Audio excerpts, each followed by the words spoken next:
tem uma mentira circulando no mundo. E o mais assustador é que a maioria das pessoas acredita nela sem nem perceber. Uma mentira tão bem arquitetada que atravessou gerações, se infiltrou nas igrejas, contaminou a fé de muitos cristãos, e até hoje continua fazendo vítimas em silêncio. C.S. Lewis, com sua mente brilhante e uma sensibilidade espiritual rara, expôs essa estratégia oculta do inferno de uma forma que pouca gente tem coragem de dizer. E o que ele revelou pode mudar totalmente a maneira como você enxerga a sua vida espiritual. Você já se perguntou por que tantos cristãos vivem cansados, mornos ou completamente indiferentes à fé? Já percebeu como é fácil se distrair com o que não importa e deixar o essencial de lado? Talvez você esteja sendo afetado agora mesmo, mas ainda não se deu conta. A maior mentira do diabo não é sobre o mundo, é sobre você, sua fé, e o que você acredita ser inofensivo. E quando essa mentira se instala, ela destrói em silêncio, sem escândalo, sem alarde, apenas afastando. Este vídeo não é sobre misticismo barato ou promessas milagrosas. É um alerta, um chamado, um desmascaramento de algo que pode estar moldando sua vida sem que você perceba. Porque, quando você entender o que realmente está por trás dessa mentira, vai enxergar com clareza os caminhos sutis que o inimigo usa para sabotar sua fé. E o que você pode fazer agora para não cair mais nesse jogo espiritual que parece inofensivo, mas leva ao abismo. Então, se você acha que sua vida espiritual está segura só porque está fazendo o básico, ou se já se perguntou por que sua fé parece estagnada, eu te convido a assistir até o fim.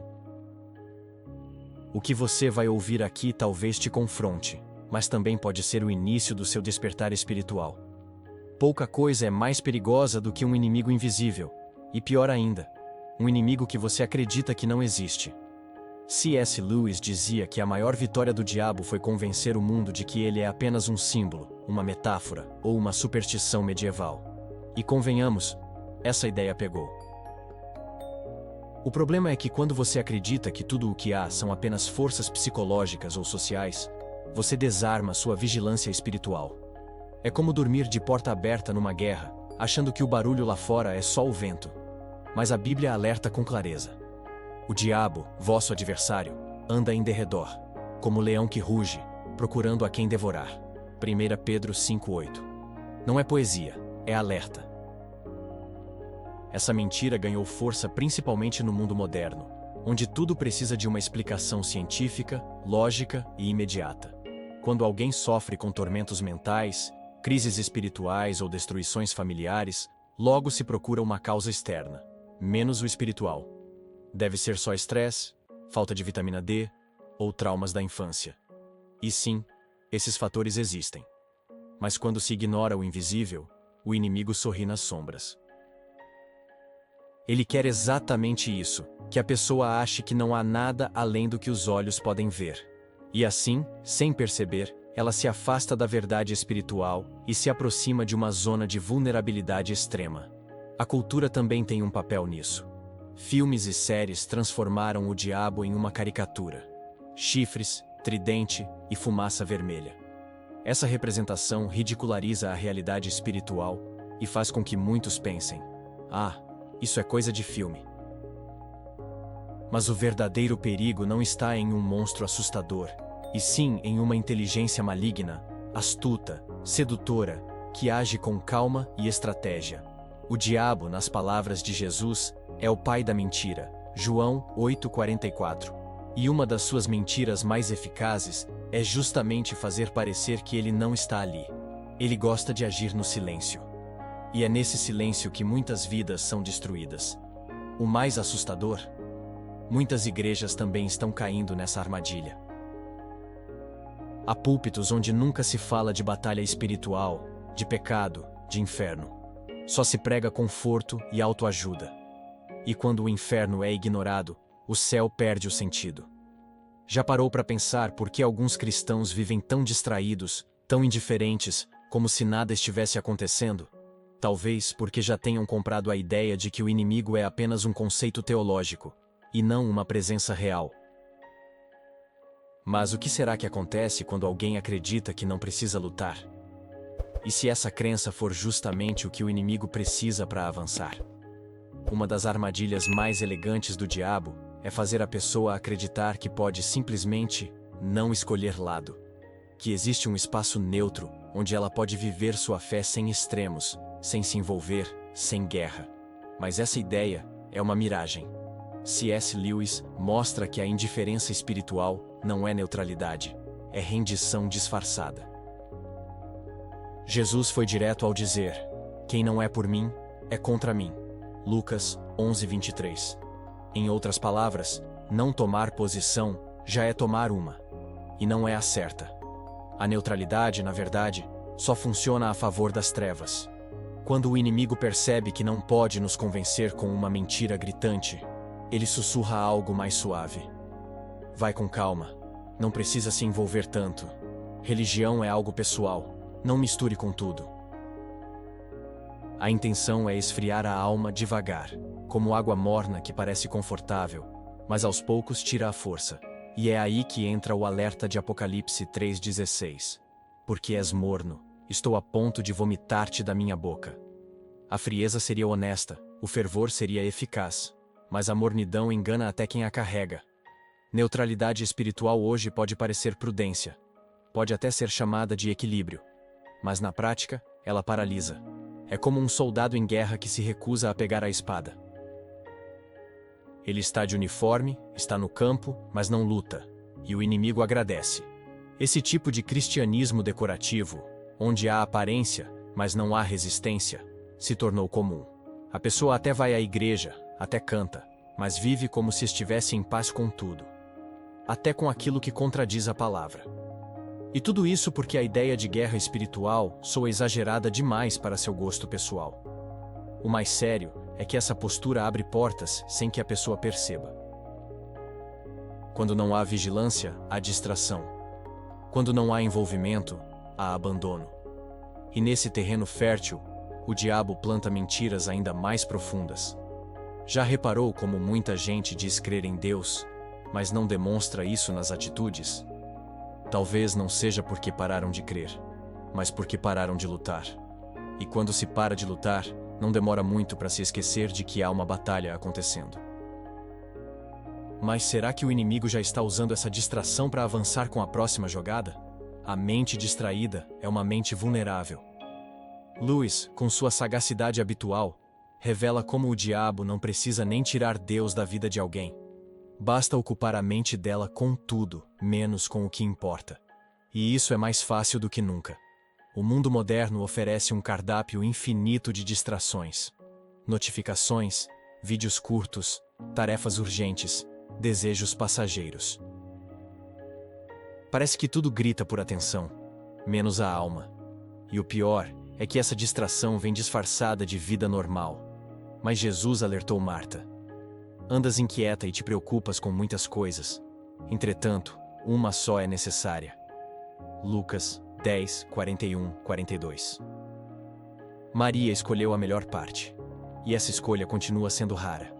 As pessoas hoje vivem conectadas o tempo todo, mas profundamente desconectadas de si mesmas e de Deus.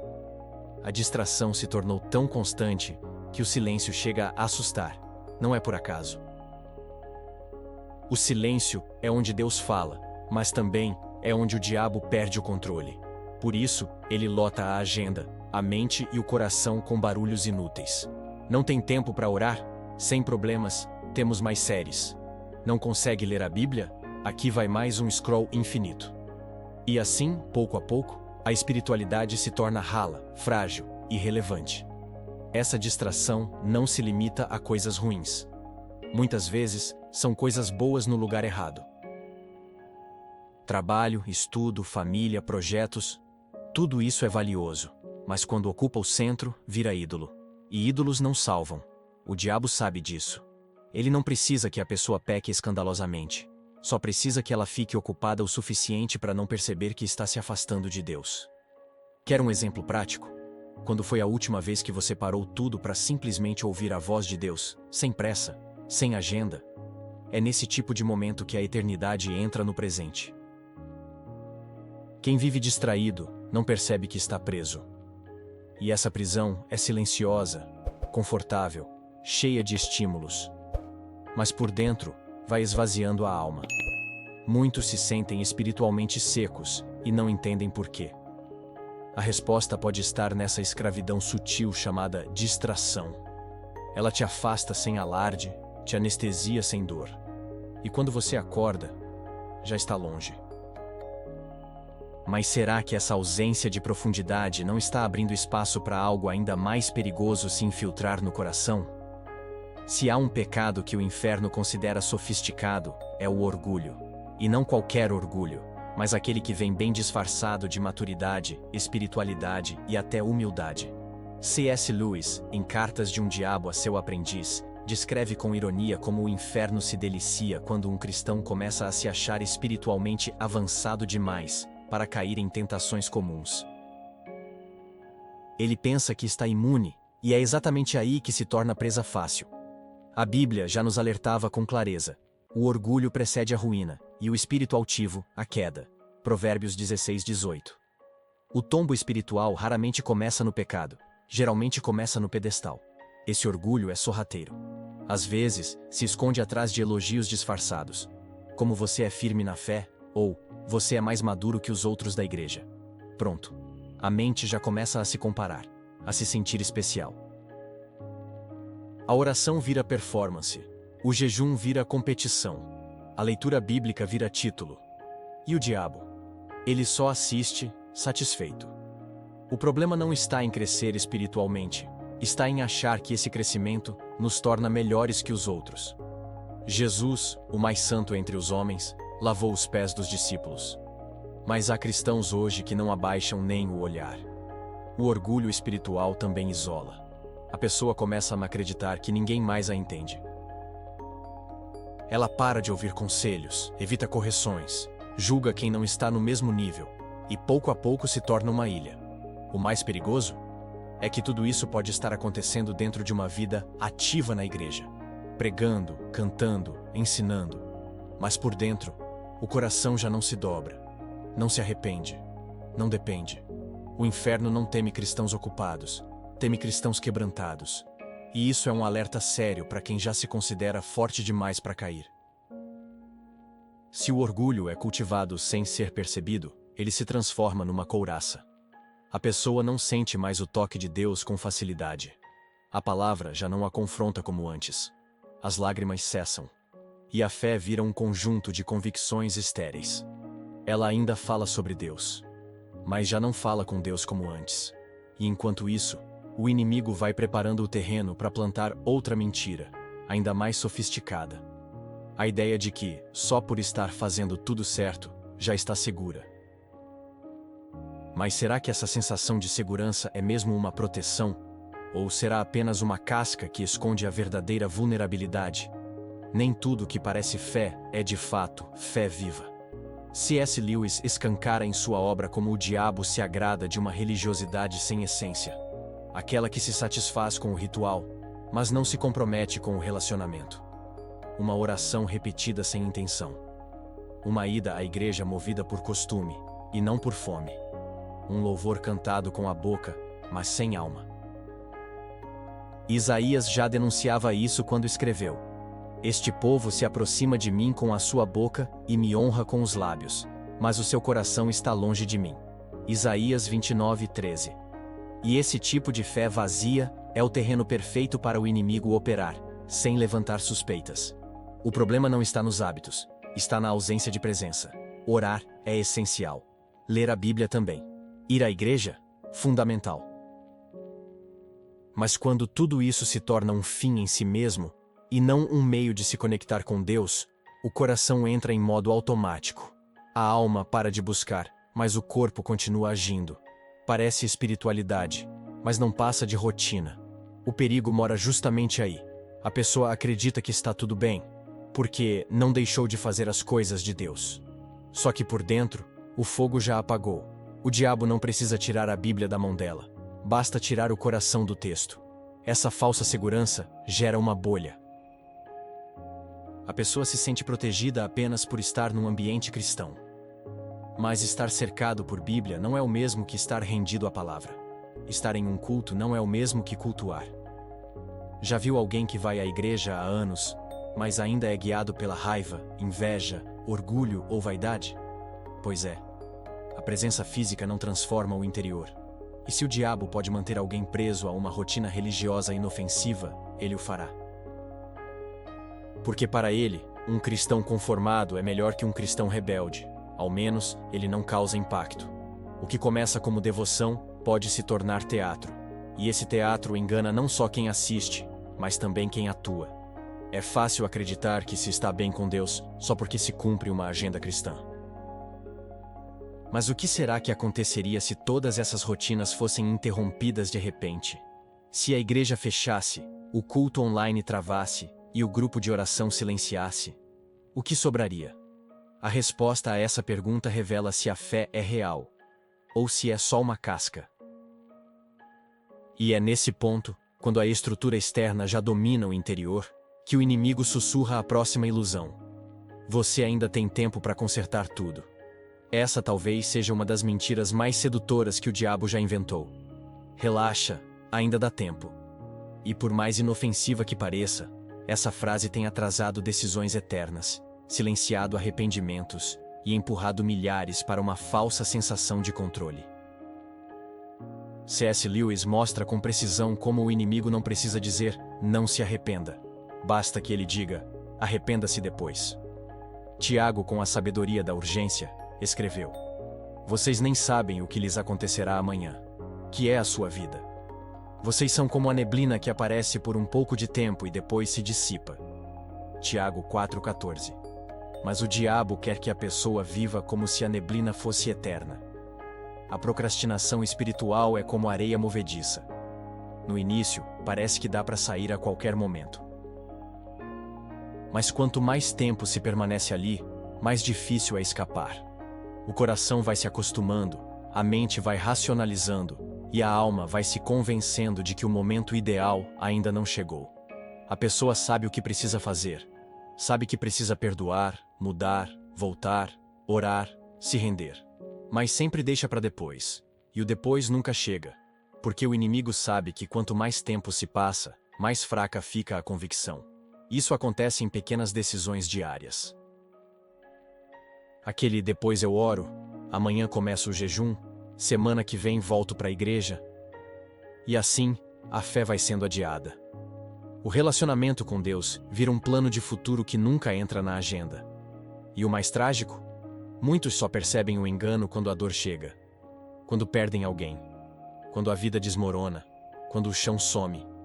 Aí o tempo volta a ser valioso. Mas nem sempre dá tempo de correr atrás. E essa é justamente a estratégia maligna: empurrar o que é eterno para o futuro, enquanto o presente é devorado por distrações e desculpas. A verdade é que cada dia que se adia uma decisão espiritual, algo se perde. Talvez seja sensibilidade, talvez seja oportunidade, talvez seja salvação. A pessoa sente que ainda tem tempo, mas não percebe que o tempo é justamente o que está escorrendo. E o diabo, sorrateiramente, continua soprando: "Você ainda tem amanhã. Mas será que esse amanhã realmente virá? Ou será que essa espera está preparando o terreno para o último e mais devastador engano?" Se tem uma mentira que o inferno cultiva com paciência, é essa. A eternidade é distante demais para se preocupar agora. E essa ilusão, sutil e silenciosa, tem feito com que muitos vivam como se o fim não existisse. Como se tudo o que importa estivesse no aqui e agora. C.S. Lewis dizia que as pessoas que mais transformaram o presente foram justamente aquelas que mantinham os olhos na eternidade. Mas hoje, tudo é imediato: resultados, respostas, recompensas. Pensar na eternidade parece perda de tempo. Só que Jesus foi direto. Temei antes aquele que pode fazer perecer no inferno tanto a alma como o corpo. Mateus 10, 28. Ou seja, existe um destino eterno. E fingir que ele não existe não muda a realidade. O esquecimento da eternidade transforma decisões sérias em escolhas superficiais. A pessoa passa a escolher emprego, amizades, relacionamentos e estilo de vida sem considerar o impacto espiritual. o foco vira o prazer, o conforto, a aceitação social. Mas o que vale ganhar o mundo inteiro e perder a alma? Marcos 8,36. Essa pergunta, que deveria queimar em cada consciência, foi trocada por: o que me faz feliz agora? E o diabo se aproveita disso com maestria. Porque enquanto a mente está ocupada com o imediato, o coração vai se distanciando do que é eterno. Esquecer a eternidade também distorce a dor. Muita gente entra em crise profunda quando algo dá errado, como se a vida tivesse perdido o sentido. Mas e se a vida aqui nunca fosse o sentido final? E se as perdas, frustrações e provações fossem apenas lembretes de que ainda não estamos em casa?